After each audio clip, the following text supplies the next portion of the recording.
Magandang balita ayon kay Marcos. Bilang pauna po, paliwanag po natin kung sino po si Marcos. Yan. Di po ba sa Bible meron pong 12 disciples? Kilala niyo po natin yan, yung 12 disciples po. At isa po sa mga disciples na yun ay si Peter. Yan. Si Marcos po, during that time na ipinako ang ating Panginoong Hesus at nabuhay na muli, yan, ay 12 years old pa lamang po si Marcos. Ayan mga bata, 12 years old pa lang siya noon, batang-bata pa lang. So, during that time sa Jerusalem, meron ng mananampalataya. So, isa sa mga bahay nila Marcos na anak siya ni Maria, pangalan ng mother ni Maria. So, yung bahay nila ay isang lugar na dahil bahay pananalaginan. Yan. Maraming mga mananampalataya ang ating Panginoong Hesus na pupunta sa bahay nila para manalangin. So, during that time, sinugo ng church, yung church sa Jerusalem, sina Bernabe at si Paul. So, kasama sila. Nagpunta sila ng Cyprus and then sa Antioquia. So, pero kasama nila dito si Marcos. So, batang-bata pa siya, kasama na nila. So, pagdating nila ng Antioquia, bumalik sila. Bumalik si Marcos, pabalik ng Jerusalem, at nung pupunta naman si Peter, papunta ng Roma para pahayag na salita ng Diyos. Yan. Siya naman ang naging disciple ngayon. Doon siya sumama kay Peter. At doon sa Roma, doon niya isinulat itong magandang balita, yung Gospel of Marcos. So, Gospel of Mark. So, doon sa Roma, kung titingnan po natin yung history ng Roma, during the time, at pa po, may mga hari at reyna sa panahon na yun. So, pag dumarating po yung mga hari at reyna, nagpapatunog ng trompeta, yung castle nila, yung lugar nila. Nagpapatunog sila ng trompeta para marinig ng mga tao yung mabuting balita. Yung mabuting balita na yung hari nila parating na. Diba? Para sa mga tao na nandun. As in, halos, dahil pinipraise nila rin yung mga hari reyna nila. Kaya masaya sila pag dumarating doon, yung mga hari reyna nila. So, kadaya rin po ni Marcos, itong ginawa niya na, itong libro na isinulat niya, nais niya rin pong magpatunog ng trompeta. Ano po ba yung trompeta ang pinatunog niya? Ito po ay yung nais niyang ihatid sa mga tao, hindi lamang sa audio, lalo-lalo na po sa mga hindi. Yung mabuting balita. Ang mabuting balita na meron na po tayong kaligtasan. Yan po yung nais ipahatid ni Marcos sa libro, sa Book of Mark na sinulat niya. So, dito po sa verse 1, nakasulat po dito, ito ang simula ng magandang balita tungkol kay Jesucristo, ang anak ng Diyos. So, kung titingnan po natin, merong mabuting balita, ay magandang balita. Ano naman po kaya yung masamang balita? Yan. Tingnan po natin. May tinignan po akong mga sa Genesis chapter 2 verse 15 to 17. Basahin po natin ito. Genesis chapter 2 verse 15 to 17. Para ipapaliwanag po natin dito at malaman po natin kung saan po nanggaling yung masamang balita.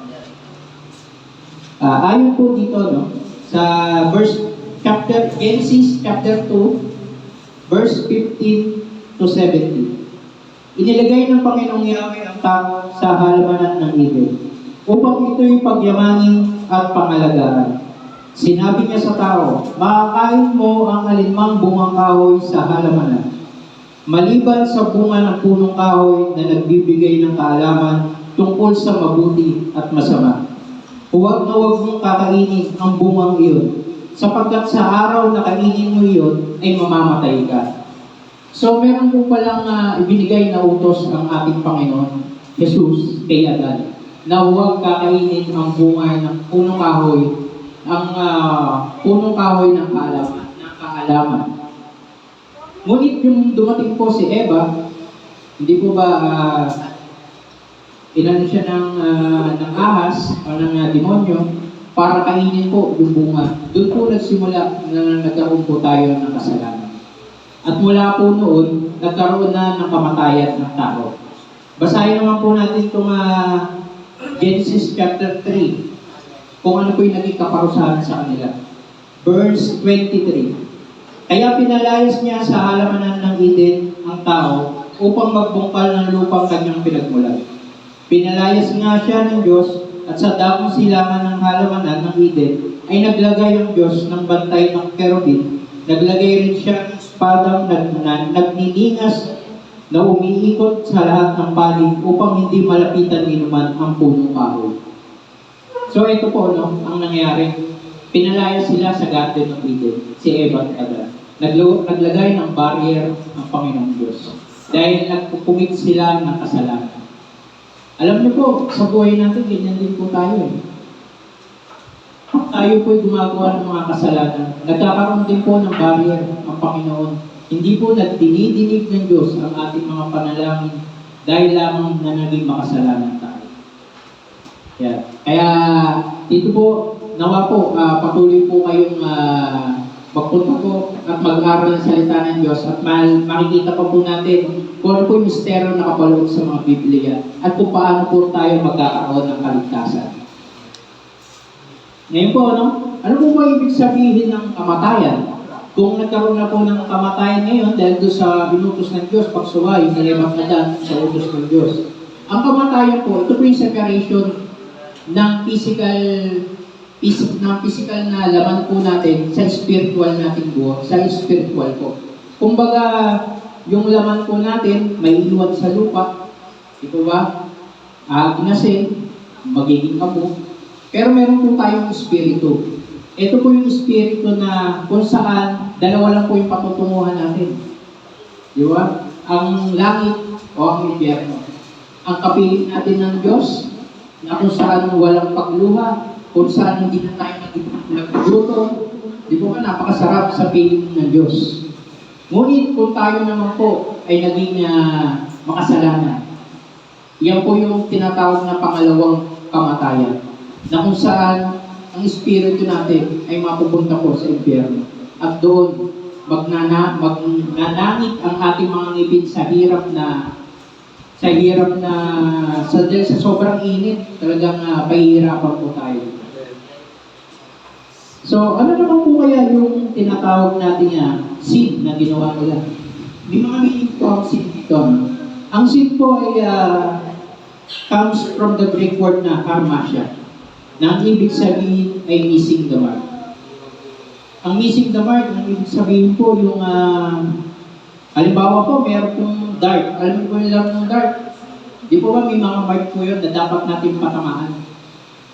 Pero dahil sa mundong ginagalawan natin, na dahil sa na-influensya tayo ng mundong ito, at tayo sumasama sa kanila, pag tinira na natin yung pandart, hindi na po tayo tumatama. Nawawala na po tayo sa direction.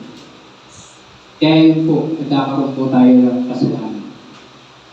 Ang isa pa pong meaning niya is disobedience. Yung hindi po natin pagsunod sa ating Panginoong Diyos. Rebellion. Diba? Yung rebellion po, mas mabigat po ito kaysa sa disobedience. Yung disobedience is hindi lang po sumusunod. Pero ang rebellion po is talagang ayaw mo na pong marinig o galit ka na sa Diyos dahil lumalapang ka na sa Kanya. Alam niyo po ba na ayon po sa mga Bible scholar, meron po, ang Bible po natin, meron 631 na ubos ang ating Panginoong Diyos. Napakarami po. No? Pero ang ating Panginoong Jesus, si Moises po, binaba ng Diyos, ginawa nila 10. And then ang ating Panginoong Jesus, ginawa nila ng 2. Para mas madaling maintindihan, at mas madaling matupad ng tao sa tulong ng Holy Spirit. Yan. As we go further po sa mga pinag-aaralan natin, Yung mga, yan, may papaliwanag na po natin dyan, yung mga, mapag-aaralan na po natin, yung mga Holy Spirit po yan. Okay, and then, ngayon po, dahil sa makasalanan ng tao, itunuturing na po siyang condemned. Ano po ba ibig sabihin ng condemned? Di po ba may mga building po tayo na sinasabi, condemned building? Ang ibig sabihin po nun, hindi na po mapapakinabangan. Hindi na po magagawa. Sa buhay po natin, kung tayo po yung makasalanan, at kung tayo po ay gumagawa at patuloy na gumagawa ng kasalanan, hindi po tayo nagagamit ng ating Panginoong Diyos. Sa kanina po na binasa natin, ano po ba yung purpose natin? Yung original purpose natin. Di ba? Tayo mga alaga sa nilikha ng ating Panginoong Diyos. Ilalagay tayo sa Garden of Eden, kung saan makikipag-fellowship tayo sa Panginoong Diyos, kasama natin siya. Di po ba't napakasarap? Pero dahil sa mga kasalanan natin ginagawa, naging condemned na rin po tayo. Hindi niya po tayo papakinabangan. Ngayon po, kung meron pong masamang balita, ayan, papunta naman po tayo ngayon sa good news o yung magandang balita. Ano naman po yung magandang balita? Ang magandang balita po ay meron na po tayong kaligtasan. Ginawa ng Panginoon Diyos ang lahat ng kaparaanan para maligtas po tayo. Dito po sa Bible, kung titingnan niyo po, kung mababasa niyo po lahat ito, isa lang po ang patutunguhan nito, ang kaligtasan. Dahil sa pagmamahal ng ating Panginoong Diyos sa kanyang mga likha. Binigyan niya po ng kaparaanan na maligtas tayo through Lord Jesus Christ. Nagkatawang tao siya, dalang ng Espiritu Santo. Pinako sa krus, namatay, at sa 3 araw, muling nabuhay. Yun po yung pinaka-importante yun. Muli po siyang nabuhay at umakyat sa langit at naluklok po sa kanan ng Diyos. Ang namang makapangyarihan sa ito. Yan, next. Dito na po tayo sa magandang balita. May magandang balita na po tayo. Dito pa sa... Pasensya na po, wala po kasi tayong DLP, kaya maghahanap po tayo ng mga verses sa Bible. Doon po na sa verse 1. Ayan, verse 1 pala po tayo. Hindi masalala. Yan, nasabi niya po dito, ito ang simula ng magandang balita tungkol kay Jesucristo, ang anak ng Diyos. Yan, sisimula na po natin yung magandang balita. Ano po ang ibig sabihin ng pangalang Jesus? Nakalagay po dito sa Bible na ang Jesus ay ang Yahweh's salvation o ang Yahweh saves. Marami po dito na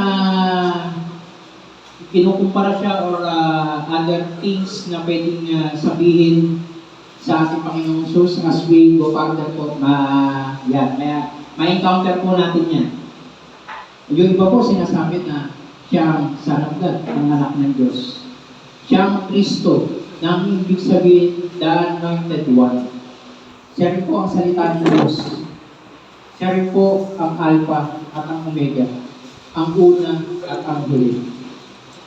Sa ibang account, sinasabi ko rin po na siya ang the light of the world, the Lamb of God, at ang lalo na pinaka-importante sa lahat, siya po ang tigapagligtas natin.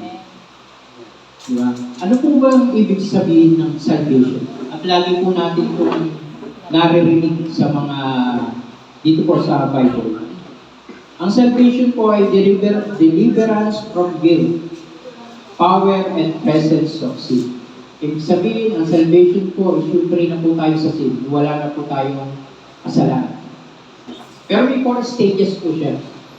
O 4 stages or 4 steps in salvation. Una po, ang kailangan po natin is hearing the gospel of the Lord. Kaya maraming salamat po sa Panginoon at narito po kayo. Yung first step po, nagawa niyo na. Amen. Yun po yung hearing the gospel. Yun po yung makinig sa mga salita ng Diyos. Dahil wala na pong ibang makapagpapabago sa tao, kundi po ang salita ng Diyos. Kundi ang makinig ng makinig ng makinig. Sabi nga po, tinuturing ang salita ng Diyos na double-edged sword. Ibig sabihin, pag tinuso ka niya, masakit po talaga. Pagka tumusok ang salita ng Diyos sa mga puso at isip natin, talagang there are times na kaluluha po tayo. So, dito po sa hearing the gospel, ano po bang ka-importante yan ito? Bakit po importante na marinig ng tao ang salita ng Diyos? Tingnan po natin yung Luke chapter 16, verse 19 to 31. Medyo mahaba po ito, ito kwento ko na po. Doon po sa the parable of Lazarus and the rich man. May isang mayaman na tao, saka si Lazarus na mahirap, na kung saan si Lazarus po ay nandun sa pintuan ng kanyang bahay at dinidilaan pa yung ng mga aso, yung mga sugat niya. Mahirap lang po siya. Di ba? Ngayon, parang sila namatay. Yung mayaman napunta sa impyerno or sa Hades, then si Lazarus napunta sa kanlungan ni Abraham. Ngayon, nakita ni nung mayaman si Lazarus. Ang sabi niya, Amang Abraham, maaari mo po bang pabalikin si Lazarus sa aking mga kapatid para sabihan o balaan sila sa maaaring pwedeng mangyari sa kanila kapag hindi sila nagbago. Anong sabi ni Amang Abraham? Ang sabi niya, nandyan na ang kasulatan nila Moises at ng mga propeta. Ito nga po yung Bible. Sapat na to para maniwala sila. Di po ba? Andito na po. Ito na po. Paniniwalaan na lang po natin ito. Pero hindi naman po siyempre basta-basta paniniwalaan to. Hindi po ba? Dahil sa, alam naman po natin na maraming paniniwala na kanya-kanya ng paniniwala.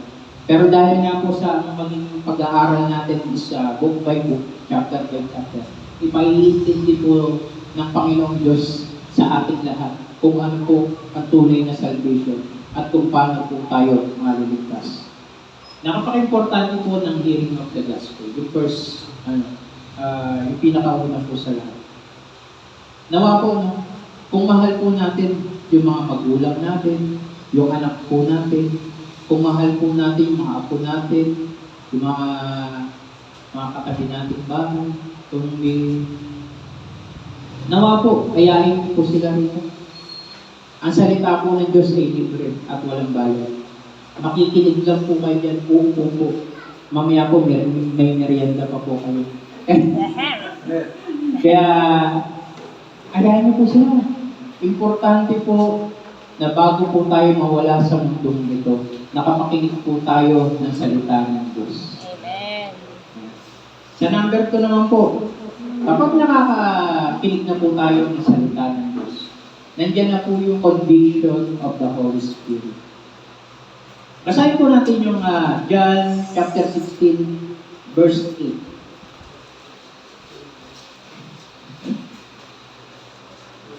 John chapter 16,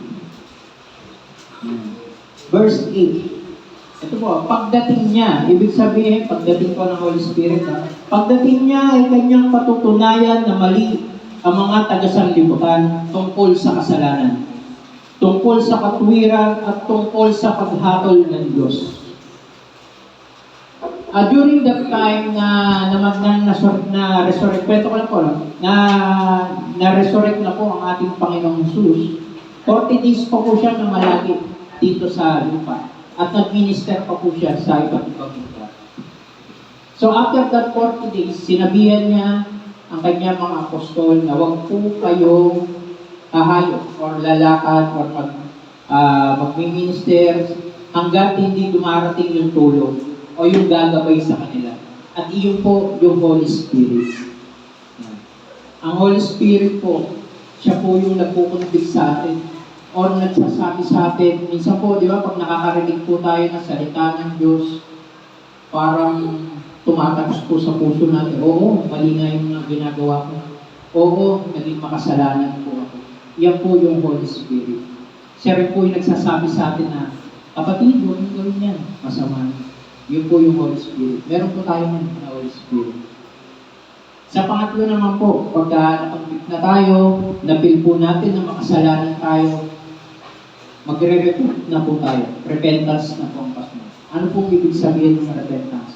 Ito po yung turning back from the sin, 180 degrees. Alam niyo po ba yung 180 degrees? Kung nandito po kayo, tatalikod lang po kayo doon. Hindi po 360, no? Pag kasi po 360, babalik lang po tayo sa kasalanan. Tatalikuran na po natin siya. Iyon po yung ibig sabihin ng repentance. So, magkaiba po yung repentance sa remorse. Ang remorse naman po, yung nagsisisi ka, humingin ka ng tawad, pero wala kang ginawa. Nagsisi ka lang po. Yan po yung pagkakaiba ni Peter sa ni Judas. Kilala niyo po ba yun? Si Peter, na apostol ng ating Panginoong Hesus, na 3 beses niya dininay ang ating Panginoong Hesus nung siya ay pinaparusahan. Di ba? 3. Sabi ng Panginoong Hesus, 3 beses mo akong dididay at titilawak ang manok.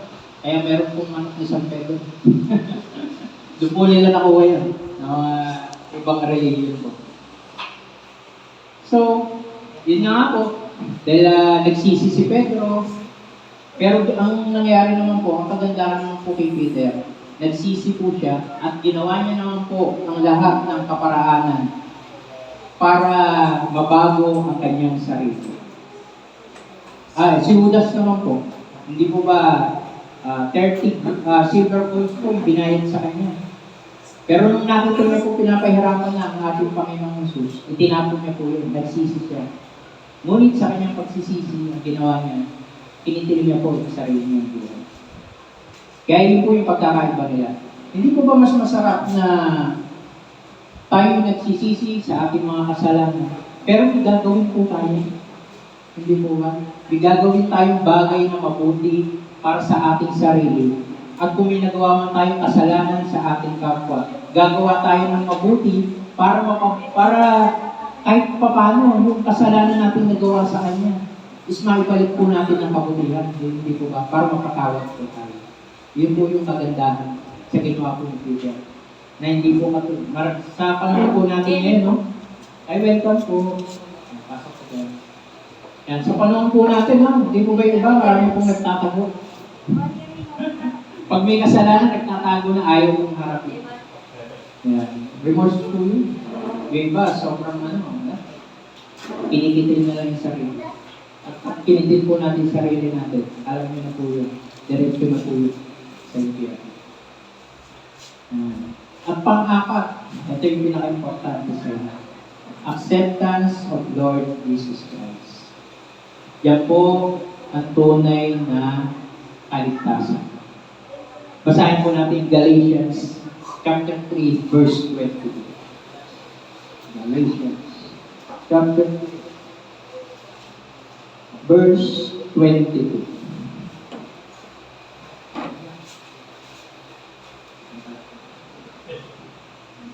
Galatians chapter 3, verse 22. Ngunit ayon sa kasulatan, ang lahat ng tao ay alipin ng kasalanan. Kaya't ang ipinangako ng Diyos ay matatanggap sa pamamagitan ng pananalig kay Jesucristo na ibinigay sa lahat ng sumasampalataya. Di po ba? Yung grace ng Diyos ay matatanggap ng sumasampalataya. Kung sino lang po yung sumampalataya sa ating Panginoong Hesus, sila lang po ang mabibigyan ng salvation o yung kaligtasan. Kaya imagine po natin nagpakasakit sa ating Panginoong Hesus. Diba? So, pwede, kung tutusin, pwede niya naman pong talikuran eh. Yung pwedeng mangyari dahil binigay na po sa kanya ng Diyos Ama ang lahat ng kapangyarihan. Pero ang sabi niya, ano pong sabi niya sa kanyang panalangin? Ama, huwag pong masunod ang aking kalooban. Masunod nawa ang inyong kalooban. Dahil bilang tao, alam mo naman po na ang ginagawa po natin Panginoon ay ang Panginoon natin, yung sarili po natin. Di ba? There are times na sinusunod po natin yung sarili natin kagustuhan. Pero kung kalooban po ng Ama ang susundin natin, magiging katulad po tayo ni Lord Jesus Christ. Maging na magkaroon din po tayo ng glorified body. Yan, by mapag-aaralan din po natin. So, mamaya po, mananalangin po ang aming pastor. Ready na po ba kayo na i-receive ang ating Panginoong Jesus? Taas na po. Kung sino po yung mag-receive sa ating Panginoong Jesus? Kung sino po yung tatanggap bilang kanyang Diyos at tagapagligtas? Yan, amen po.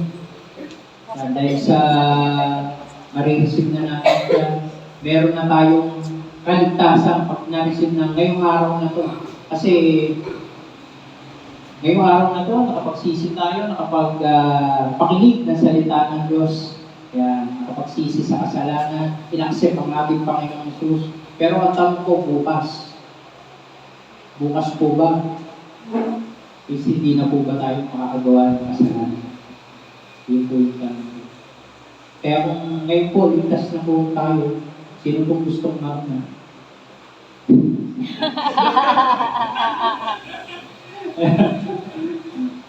Pagka na-accept na po natin ang Panginoong Jesus at kaya nga sabi, every day, every night,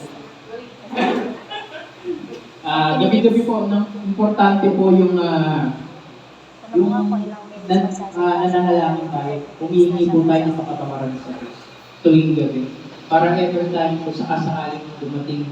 Kasi wala nang po makakapagsabi kung bukas po, gigising na ba tayo. Wala pong makapagsasabi kung bukas, pagdadaran mo, paglabas mo, is makakauwi ka pa ng bahay. Kaya importante po sa araw-araw na nakakapagsisi po tayo ng ating mga kasalanan. Di po ba? At gumagawa ng mabuti. Yun po ang importante sa atin. At i-accept po natin ang ating Panginoong Jesus. Bitat na yan po po yan, salvation. Ano oras na po ba? Meron ka na lang 10 minutes. May 10 minutes pa po yan. Kaya ano na lang to? Yung tatlong level naman natin. Yung pagkakasunod ng salvation. Justification. Yung word po dito na justification. Ibig sabihin po nito ay we are just and righteous. Paano po ba tayo naging just and righteous? Iyon po ay sa pamamagitan ng kamatayan at muling pagkabuhay ng ating Panginoong Jesus. Nung ipinako po siya sa krus, dinala niya na po ang lahat ng kasalanan ng sanlibutan. Tinako niya na po yun. Para tayo po'y maging malinis. Para tayo po'y maging karapat-dapat sa paningin ng ating Panginoong Diyos. Hindi po ba? Kaya salamat sa ating Panginoong Jesus at sa kanyang muling pagkabuhay. At meron naman po dito, sanctification. Ito po yung mahirap. Hindi po porkit Kristiyano na tayo, hindi po porkit tumanggap na po tayo sa ating Panginoong Jesus, is hindi na po tayo makakagawa ng kasalanan. Kasi sa araw-araw na ginagawa natin sa buhay natin, talagang there are times na dadaan po tayo sa pagsubok. There are times na makakilala ka ng tao na minsan nakakainis, na hindi mo po mapigil yung sarili mo na magalit. Alam naman po natin, ang sabi ng Panginoong Jesus, mag-isip ka lang ng masama sa iyong kapwa, kasalanan. Kaya yan po yung mahirap na ginagawa natin sa araw-araw bilang mga Kristiyano. Ang maging masunurin sa kalooban ng Diyos. Ang laging maging mabuti sa kapwa at magkaroon ng pagmamahal sa isa't isa. There are times po talaga. Kaya nandito po tayo sa sanctification. Ano po may sanctification? The action or progress of being freed from sin. Ibig sabihin, meron tayong proseso na kung saan meron tayong ginagawa. Ano po ba yung dapat nating gawin para makaiwas po tayo sa kasalanan? Una po, pag-aaral ng salita ng Diyos. Hindi po ba?